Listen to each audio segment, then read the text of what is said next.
Hello friends, आज आपण इथं मुळ्याची शेंग करणार आहोत। तर बघू शकता तुम्ही इथं मी एकदम ताजी मुळ्याची भाजी आणलेली आहे। मुळ्याची शेंग म्हणतात त्याला। तर हिला आपण तोडून घेऊया आणि नंतर पुढचा प्रोसेस बघूया कसा करायचा तो।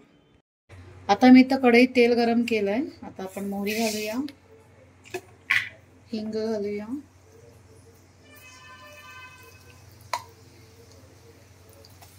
लसूण ठेचलेला। हे तडतलं की आपण कांदा घालणार त्याच्यात। कांदा हे ऑप्शनल आहे, पाहिजे तर तुम्ही घालू शकता किंवा नाही घालू शकता। आता आपण कांदा घालूया। थोडे लोक कांदा घालत नाहीये, नुसतं तेलावरच मिरचीवर वगैरे मसाला घालून परतवतात।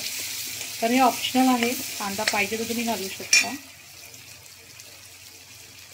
कांदा मऊ होईल तोपर्यंत आपण जरा त्याला तेलात फ्राय करून घेऊया। मी ह्याच्यात हळद, लाल तिखट आणि थोडासा मसाला टाकलाय आणि जिऱ्याची पावडर। जिरं नव्हतं म्हणून जिऱ्याची पावडर टाकली आहे। मसाला आपण छान तेलात भाजून घेऊया। अरे थांब, बघू शकता मी मुळ्याची शेंग अशी तोडून घेतली, कोवळी असल्या कारणाने लगेच तुटते।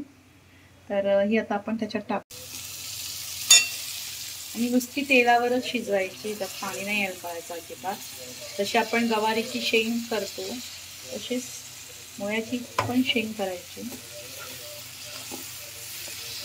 चांगलं तिला परतून घेऊया मसाल्यात आणि थोड्या वेळात आपण त्याच्यात कूट टाकणार आहोत। तिला झाकण लावून एक 5 मिनिटं शिजत ठेवूया। एका साईडला मी इथं ज्वारी बाजरीचं मिक्स भाकरी करते पिठाची। मुळ्याची शेंग भाकरी बरोबर एकदम छान लागते। तर आपण हे पीठ मळून घेऊया। मीठ टाकूया आपण। ऑलरेडी मी थोडंसं मीठ टाकलं होतं, म्हणून एक थोडंसंच टाकणार आहे मीठ। आणि आपण कूट टाकायचं शेंगदाण्याचं आणि चांगलं मिक्स करून घ्यायचं, आणि कुटावरच ही भाजी असते। तर नक्कीच तुम्ही ही रेसिपी ट्राय करा आणि कशी झाली ती मला कमेंट बॉक्समध्ये कळवा। आणि ही भाजी शक्यतो भाकरी बरोबरच खा, म्हणजे चांगली लागते।